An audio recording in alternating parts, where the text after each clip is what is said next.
malamang may masabi silang na mali.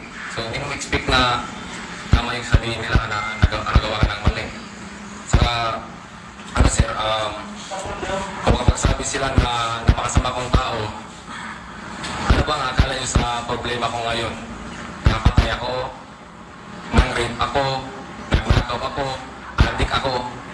Yung problema lang po namin, napakalit lang po talaga. Problemang mag-partner lang talaga. Nag-away kami. Kayo, di ba kayo nag-away ng partner nyo? Kung di kayo nag-away, congrats. Kasi sa perfect na relationship kayo. Kung nag-away kayo, tayo lang yan. Kung nag-away kayo, nagbuatan kayo ng kamay, yun ay hindi tama. Pero yung sinabi nila sir na binugbog ko yung partner ko, abay yan sir, hindi totoo yan. Yung partner ko sir, kasama ko yan dito, nakulong ako, binabantayan niya ako sir.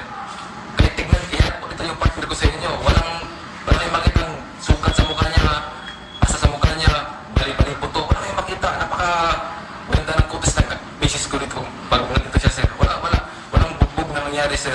Sa katunayan nga, sa sobrang away namin, dumating sa punto na nasira lahat ng gamit namin sa bahay.